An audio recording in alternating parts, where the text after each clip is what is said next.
Well, what's going on, guys? This is Paul at 12 Volt Review, and today we're looking at an amplifier. I have the Kenwood Excelon X500-1. This is of course, it has a 2-year warranty. The price is around $199, around about. It's 500 watts on the thing. It's about 300 watts RMS at 4 ohms. When you get the 2 ohms, it jumps up to 500 watts RMS or 1,000 watts max. So it's really a 1,000 watt amplifier, and it is pretty strong for a little amplifier. And as you can see, it's from the box I have, it is pretty small. So you know the size there. But let's get inside the box and see what's on the inside, and I'll show you all the sizes of things in the amp, and we'll kind of go from there.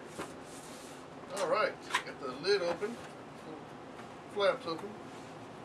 Let's see, we got the installation manual, instruction manual, and on the back it comes with the little screws and a little Allen wrench for the sides of the amp there. Put that there. Pulling this out. There's nothing else in the box. All right, put that off to the side. Got some styrofoam, keep it safe from shipping. And let's see, we got the little styrofoam baggie. Keeps it from being scratched while shipping. Alright, here we go. This is the amplifier, the X500-1. Let me get up close and personal, and we'll kind of go from all the things on the side. Alright, we got it out of the box, and I had to turn the fans down. I think there was kind of going to be a little bit of hissing noise in the first 3-4 minutes of the video. I apologize for that.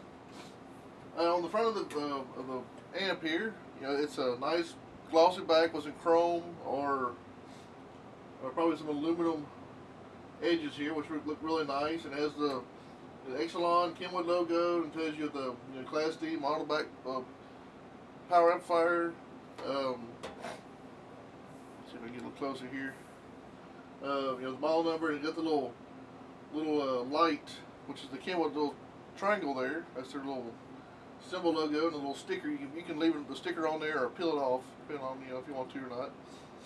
It just kind of gives you all the basic features. 300 watts RMS and the 1 speaker at 4 ohms, 1% threshold distortion, and it's got bass boost.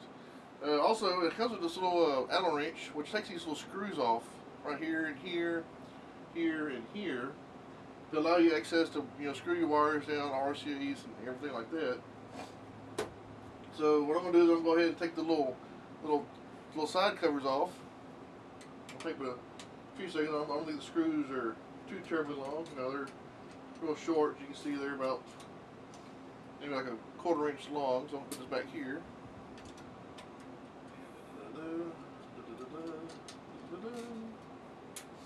Alright, what it does is it just holds this little corner piece down, and as you see, now you get all the wiring connections and the fuses.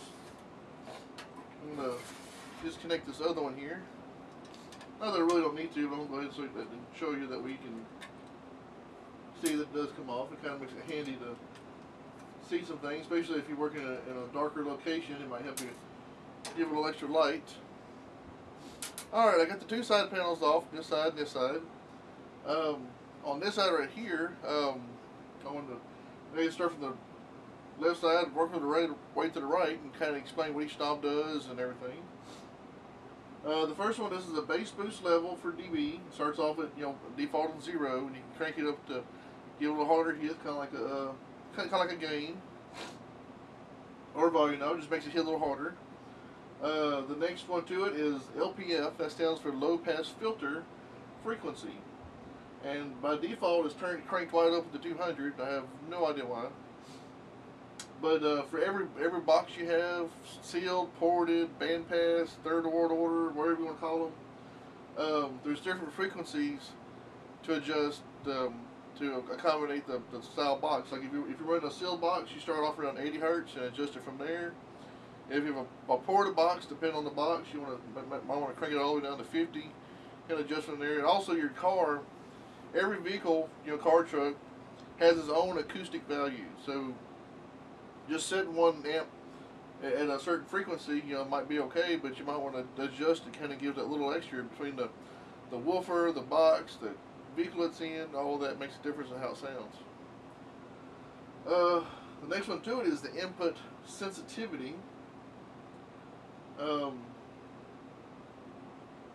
Minimum is 5 and max is 0.2. And of course, as you adjust it down, you might want to kind of adjust. If it's turned too high, it might start clipping and stuff like that. So you might want to, play at a certain level that you listen to and adjust this where it sounds just right. So sometimes it might get too low or too high. If it gets too high, it might start clipping and cause distortion later on. So you have to play with this just a little bit.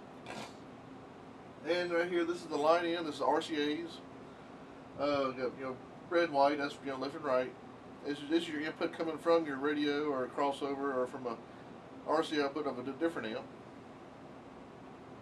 And that's pretty much on this side here. I'm going to turn it around. And we got this side. Over here, we got two 30-amp fuses side by side. You got 4-gauge style inputs for the ground and power, and of course remote turn on. This is the power. It says P connection, power connection. Well, all it does is when power is applied to this, and these two are got power and ground, it turns your amp on. You got your positive and your negative speaker outputs. These are the outputs that go out to your woofers. This amp right here is 2 ohm stable, so you can put what is that 2 ohms. Then it's going to put out max power. Of course, it don't put out any amp. Don't put out much max power until the radio's turned wide open, the amp's cranked wide open, and it's at the right ohm load. Then it's putting out max power. So just because an amp says it's 500 watts, 1,000 watts, 2,000 watts doesn't mean it's putting out that power all the time. Anyway, you got your it's a mono-channel amp, so you got one channel, positive, negative. Just make sure it's a 2 ohm load. You can have 2 4-ohm speakers, bridge down to 2 ohms. You can have 2 dual 2 ohms, series, and parallel back down to 2 ohms. You can have 4 dual 4 ohms, bring it down to 2 ohms. Different variety, but you have to make sure that your ohms or resistance of your subwoofers matches the 2 ohms that's going into the amp. If it's too low, it's going to burn the amp up. It's going to cause guard protection, cut off. If the ohm load is too high, like at 4 ohms or higher, the amp's not going to put out as much power. So it's like getting a V8 for your pickup to have max power, but you only get with 4 spark plugs. Anyway, that's the amplifier. It's actually really small. I'm going to grab my little handy dandy ruler and kind of give you the dimensions. So I apologize if my head gets stuck in the way here.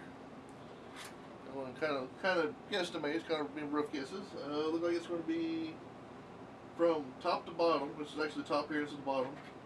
It's looking to be right around 7 1/4 inches. I guess depth. I guess you want to call it that way. Thickness is. It's a little over 2. It's like maybe 2 in a line, maybe 2 and 1/32 or something like that. So it's basically 2 inches from here to here. All right, from length of it. See here, make sure there's nothing sticking out there. Nothing sticking out here. So the total length is 9 inches.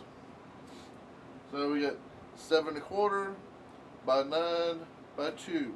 So it's a pretty small amplifier. You can actually put this thing in a whole host of variety of different locations. It can go on the seat. Actually runs fairly cool. I mean, it's warm. Most electronics get warm. If it started getting hot and cooking, you can crack an egg and it starts sizzling and stuff, then something's not right.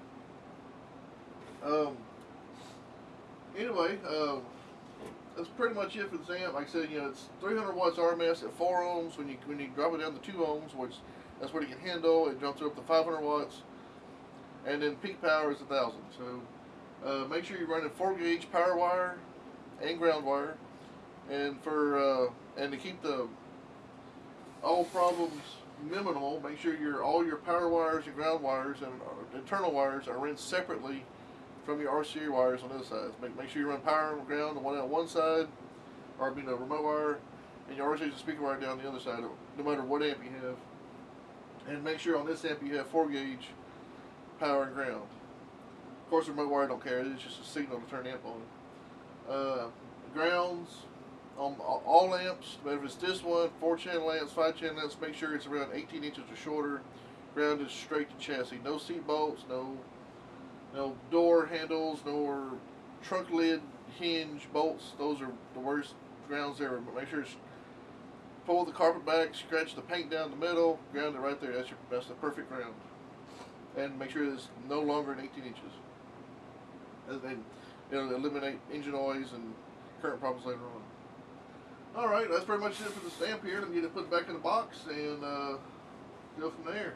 Alright, I got it back in the box. That was the Kenwood Excelon X500-1. Like I said, it has a 2-year warranty. All Kenwood Excelon products, whether it be radios, DVD players, navigation, amplifiers, speakers, they all have a 2-year warranty. Whereas just the regular Kenwood has a 1-year warranty. It's a Class D amp, bass boost, low pass filters, of course, bass amp, 2 ohm capabilities. It's $199, depending on where you get it from. That's about the average going price. Anyway, this is Paul at 12 Overview. I appreciate y'all watching. Y'all have an awesome weekend, and please subscribe.